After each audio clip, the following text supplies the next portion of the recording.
लो जी भाई लोग, Lord's cricket test match का तीसरा पूरे का पूरा दिन एक तरफ, तीसरा पूरे का पूरा दिन एक तरफ, जो भी एक्शन हुआ बैट और बॉल के बीच में साइड कराओ।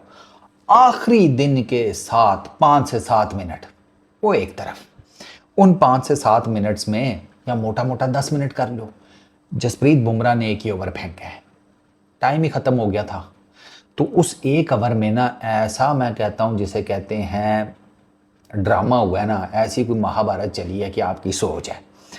मतलब अंदाज़ा करो कि क्रिकेट की दुनिया का शरीफ तरीन आदमी केएल राहुल, अबे उसका भी मुंह बन गया, उसका भी मुंह बन गया। केएल राहुल इतना शरीफ है कि इस जैसे बंदे मोहल्ले के किसी दुकान के बाहर, किसी चौक के बाहर खड़े हों और उनको कोई सिर्फ कान में गुजरते हुए बता दे ना कि कल यहां से पुलिस गुजरी थी, कल यहां से पुलिस गुजरी थी, वो यूं करके दोनों हाथ बांध के फिर कहते हैं अच्छा यार मैं चलता हूँ, मम्मी वेट कर रही होंगी, रात का खाना भी यार अभी कुछ करना है रेडी, चलो जी। वो इतना शरीफ आदमी है, वो किसी बसड़ में नहीं पड़ता।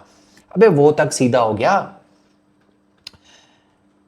6 गेंदें फेंकनी थी जसप्रीत बुमराह ने, पहली फेंकी ओके फाइन, दूसरी फेंकी ठीक हो गया, तीसरी फेंकने लगा जैक क्रॉली साइड पर हो गया। आज ये क्यों साइड पर हुआ कि जी वो जो साइड स्क्रीन है बॉलर के पीछे, वहां पर कोई मूवमेंट हुई है। अब जब वो साइड पर हुआ है ना, तो ये जो इंडियन क्रिकेट टीम थी ना सारी, इनको पता लग गया कि ये क्यों साइड पर हुआ है, ये टाइम वेस्ट कर रहा है।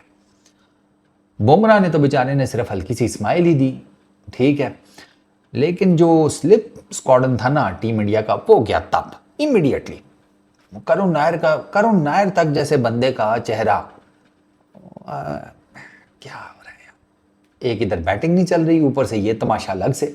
शुभमन गिल ने बेसिकली, वो तो मैंने मैच रिपोर्ट में भी कहा था कि शुभमन गिल ने आकर, अगर आप वो वीडियो देखें ना, वैसे वीडियो लगी हुई है देखना, उसमें शुभमन गिल ने आकर ना अंग्रेजी में उससे पहले तो ये कहा है कि there is no one there, ठीक है, ये कहा है। उसके बाद उसने बेसिकली ये कहा है शुभमन गिल ने अंग्रेजी में कि भाई साहब ग्रो सम गेंदें, यू नो, बैलेंस कोटे थोड़े ज़्यादा करो, थोड़ा पानी वानी रखा करो भाई, इतने आसान नहीं है। तुमने क्या हमें लल्लू बल्लू समझा हुआ है कि तुम हमें बताओगे? भाई शुक्र करो शुभमन गिल ने उसको वो लतीफ़ा भी सुना दिया, वरना बनता वैसे जैक क्रॉली के ऊपर वो लतीफ़ा भी था कि वो एक बंदा ना रोज़ अपने किचन में जाता, चीनी का डब्बा खोलता, चीनी देखता, बंद करके दोबारा रख देता। तो उसे किसी ने एक दिन पूछा कि भाई तू ये रोज़ जाकर किचन में चीनी का डब्बा खोल के क्या देखता है? तो कहता कुछ नहीं, वो डॉक्टर ने कहा था यार रोज़ अपनी शुगर चेक कर लिया करना। तो अगर ये लतीफ़ा उसको सुनाता ना शुभमन गिल जैक क्रॉली को, तो जैक क्रॉली आगे से यही कहता कि what do you mean by that met?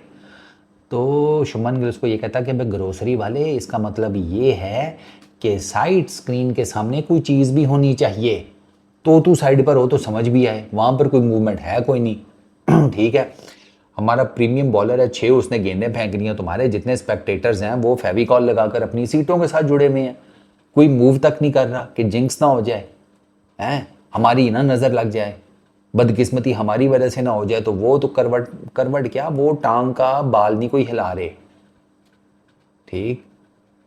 किसी को अगर बाथरूम जाना है वो भी तो दोनों टांगे जोड़ के बैठा हुआ कि ये 6 गेंदें होंगी तो ही जाऊंगा, ऐसा ना हो कि मैं उठूं, जिंक्स पड़ जाए, बदनसीबी मेरी तरफ से पड़ जाए और हमारा कोई बैट्समैन आउट हो जाए।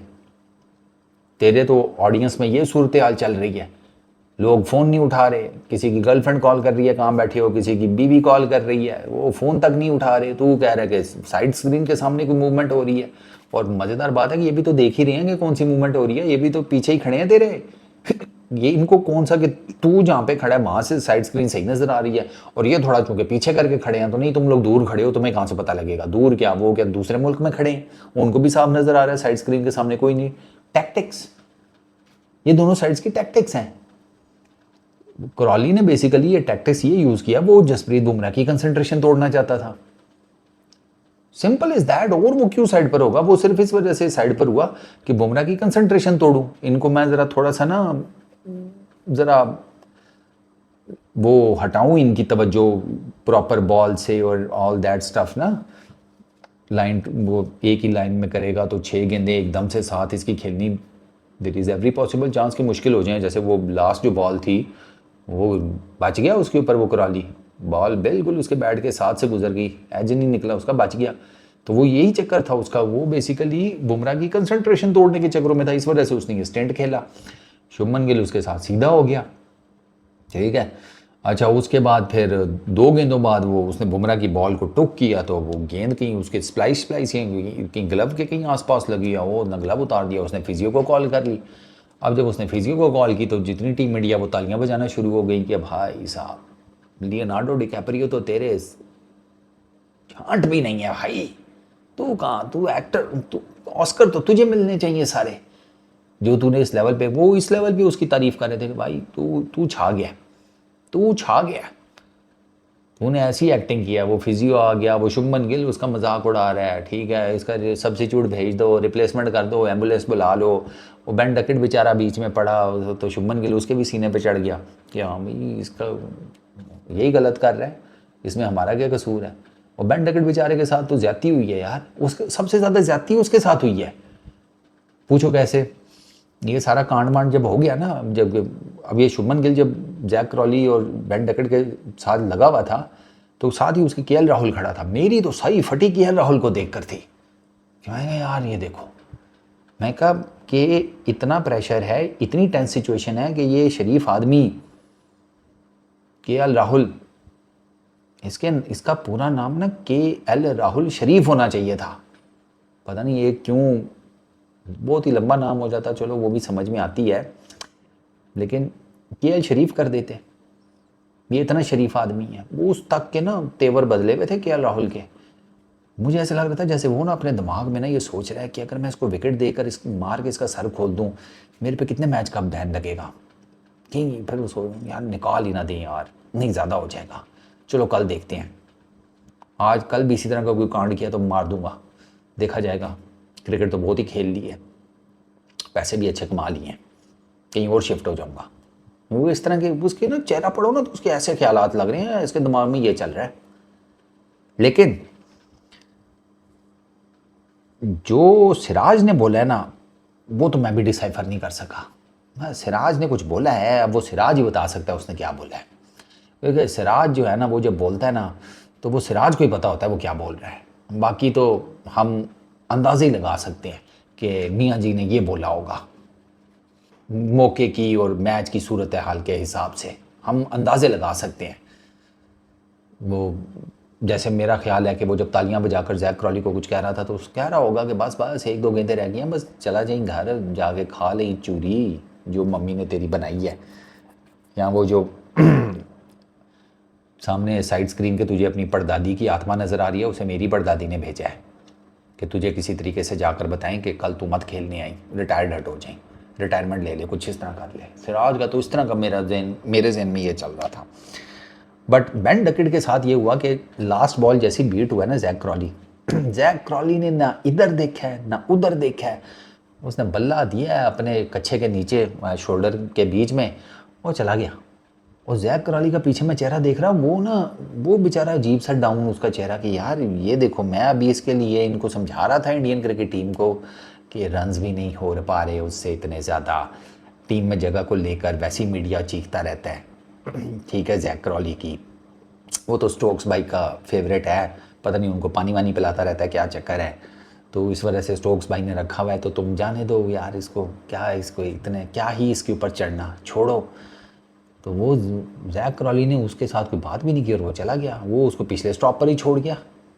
बेन डकेट का तो वो वाला हिसाब था कि वो ना उसके चेहरे की एक्सप्रेशन जो है ना, वो उस गर्लफ्रेंड वाले थे कि जिसने अपने बॉयफ्रेंड को कहा कि तुम मुझे चांद तोड़ कर ला कर दे सकते हो, उसके बॉयफ्रेंड ने ना शीशा सामने कर दिया उसके, तो लड़की ने जब शीशे में अपना आप देखा तो शर्मा गई, उसे लगा कि उसने कहा कि अरे तुम्हारे लिए मैं ही चांद हूँ, तो उसका बॉयफ्रेंड उसे कहता है कि नहीं, अन्नी दिए अपनी शक्ल तक फिर अपनी फरमाइशा तक। तो वो उसकी गर्लफ्रेंड का मुंह जो है ना, वो सुकड़े आम की तरह का हो गया। बेन डकेट का भी बेचारे का यही हिसाब था। बट उस्ताद जी, अब इस टेस्ट सीरीज़ में थोड़ा मज़ा आया है। ये जो 5-7 मिनट में एक्शन देखने को मिला है ना, ये गालम गलूच से भरा हुआ, ये गोटों का साइज़ बड़े कराने के इशारे, ठीक है, सिराज का सीक्रेट कुछ मैसेज, जो भी उसने बोला, बुमराह की बस मुस्कुराहटें, ठीक है। बुमराह की ना, वो बोला कुछ भी नहीं मज़ेदार बात। ऑस्ट्रेलिया में तो फिर बोल पड़ा था, इधर बस स्माइल ही दे रहा था, बोला नहीं कुछ। वो अजीब साइलेंट असैसिन बन के बैठा रहता है, वो नहीं कुछ बोला। ऑस्ट्रेलिया में तो बोल पड़ा था ना व्हाट इज़ योर प्रॉब्लम, इधर तो उसने ये भी नहीं बोला, बस मुस्कुरा ही रहा था। इट वॉज मोर लाइक अ ना गढ़वाओ यार, उसका वो वाला चक्कर था। बट खैर, ये जो 5-7 मिनट है ना, इन्होंने अगले 2 दिन इस टेस्ट मैच के काफ़ी, जिसे कहते हैं, मज़ेदार बना दिए हैं। और ये आगे भी आपको ये मज़ा मिलेगा, होपफुली मिलना भी चाहिए। माइक अथर्टन जैसा बंदा कह रहा है कि नहीं यार, जाओ जाओ एक दूसरे के ऊपर चढ़ो ज़रा थोड़ा यार, टेस्ट क्रिकेट खेल रहे हो, ये कोई किसी थिएटर में कोई रोमांटिक प्ले थोड़ी चल रहा है, हीरो हीरोइन की बाहों में फूल गिर रहे हैं, ऐसे थोड़ी ये टेस्ट क्रिकेट चल रही है। तो माइक अथर्टन ठीक कह रहा है, चढ़ो एक दूसरे के ऊपर ज़रा पता चले कि कौन कितना चांद है और किसको साइड स्क्रीन के सामने क्या नज़र आ रहा है। कल देख लेंगे, कल तो पूरा दिन होगा, कितनी बार जैक क्रॉली इस तरह पीछे होगा, समझ रहे हो ना। कल देखते हैं। आज का मज़ा आया है, 5-7 मिनट आखिरी जो है ना, मज़ा कराया है उन्होंने।